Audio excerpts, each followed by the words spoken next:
Hai teman-teman, kembali lagi di YouTube channel Dosen Genzi. Di video kali ini kita akan membahas soal latihan dan pembahasan soal yang berhubungan dengan Permendikbudristek nomor 30 tahun 2021. Ini khusus kamu yang sedang mempersiapkan diri untuk SKB Kemdikbudristek. So, let's get started. Soal pertama. Perguruan tinggi wajib melakukan pencegahan kekerasan seksual melalui hal berikut, kecuali A. Pembelajaran, B. Penguatan tata kelola, C. Penguatan budaya komunitas mahasiswa, pendidik, dan tenaga kependidikan, atau D. Penelitian. Jawaban yang tepat adalah D. Jadi perguruan tinggi wajib melakukan pencegahan kekerasan seksual melalui pembelajaran, penguatan tata kelola, dan penguatan budaya komunitas mahasiswa, pendidik, dan tenaga pendidikan. Mari kita lihat apa yang dimaksud dengan pencegahan melalui penguatan tata kelola. Kita akan lihat bentuk-bentuknya. Berdasarkan Permendikbudristek nomor 30 tahun 2021 tentang pencegahan dan penanganan kekerasan seksual di lingkungan perguruan tinggi, pada pasal 6 ayat 3 dinyatakan bahwa pencegahan melalui penguatan tata kelola paling sedikit terdiri atas A. Merumuskan kebijakan yang mendukung pencegahan dan penanganan kekerasan seksual di perguruan tinggi, B. Membentuk satuan tugas, C. Menyusun pedoman pencegahan dan penanganan kekerasan seksual, D.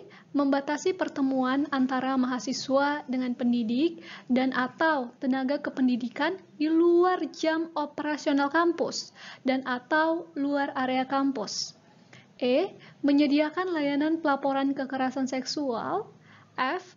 Melatih mahasiswa, pendidik, tenaga kependidikan, dan warga kampus terkait upaya pencegahan dan penanganan kekerasan seksual. G. Melakukan sosialisasi secara berkala terkait pedoman pencegahan dan penanganan kekerasan seksual kepada mahasiswa, pendidik, tenaga kependidikan, dan warga kampus. H. Memasang tanda informasi yang berisi 1. Pencantuman layanan aduan kekerasan seksual. Kedua, peringatan bahwa kampus perguruan tinggi tidak menoleransi kekerasan seksual. I. Menyediakan akomodasi yang layak bagi penyandang disabilitas untuk pencegahan dan penanganan kekerasan seksual. Dan J. Melakukan kerjasama dengan instansi terkait untuk pencegahan dan penanganan kekerasan seksual. Sementara untuk bagian pencegahan melalui penguatan budaya komunitas mahasiswa, pendidik, dan tenaga kependidikan dapat dilihat pada bentuk kegiatan A. Pengenalan kehidupan kampus bagi mahasiswa, pendidik, dan tenaga kependidikan, B. Organisasi kemahasiswaan, C. Jaringan komunikasi informal mahasiswa, pendidik, dan tenaga kependidikan. Kita lanjut ke soal kedua. Perguruan tinggi wajib melakukan penanganan kekerasan seksual melalui hal berikut, kecuali A. Pendampingan dan perlindungan, B. Pengenaan sanksi administratif, C. Musyawarah, atau D. Pemulihan korban. Jawaban yang tepat adalah C. Hal ini diatur pada pasal 10, di mana perguruan tinggi wajib melakukan penanganan kekerasan seksual melalui A. Pendampingan, B. Perlindungan, C. Pengenaan sanksi administratif, dan D. Pemulihan korban. Soal ketiga. Perguruan tinggi yang tidak melakukan pencegahan dan penanganan kekerasan seksual dikenai sanksi administratif berupa A. Pencabutan izin perguruan tinggi, B. Penundaan penilaian akreditasi, C. Penghentian bantuan dana darurat, Atau D. Penghentian bantuan keuangan atau bantuan sarana dan prasarana untuk perguruan tinggi dan penurunan tingkat akreditasi untuk perguruan tinggi. Jawaban yang tepat adalah D.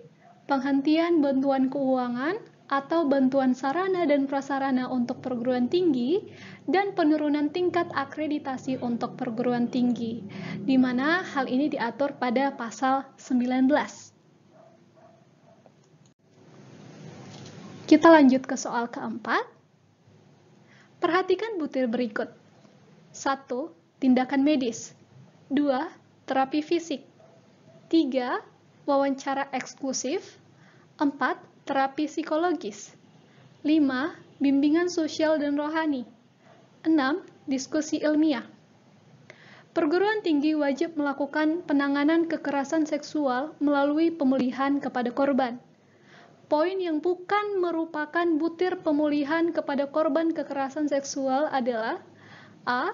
1 dan 2, B. 2 dan 3, C. 3 dan 4, atau D. 3 dan 6. Jawaban yang tepat adalah D. 3 dan 6. Hal ini diatur pada pasal ke-20, yakni pada ayat yang pertama dinyatakan, pemulihan kepada korban, yakni berupa A. Tindakan medis, B. Terapi fisik, C. Terapi psikologis, dan D. Bimbingan sosial dan rohani. Pada ayat yang kedua dinyatakan, pemulihan korban sebagaimana dimaksud pada ayat 1 dapat melibatkan A. Dokter atau tenaga kesehatan lain, B. Konselor, C. Psikolog, D. Tokoh masyarakat, E. Pemuka agama, F. Pendamping lain sesuai kebutuhan termasuk kebutuhan korban penyandang disabilitas. Pada ayat yang ketiga, pemulihan korban sebagaimana dimaksud pada ayat 1 dan 2 dilakukan berdasarkan persetujuan korban. Soal kelima. Kapan Permendikbudristek nomor 30 tahun 2021 tentang pencegahan dan penanganan kekerasan seksual di lingkungan perguruan tinggi ditetapkan? A. 31 Juli 2021, B. 31 Agustus 2021, C. 30 September 2021, atau D. 31 Oktober 2021. Jawaban yang tepat adalah B. 31 Agustus 2021.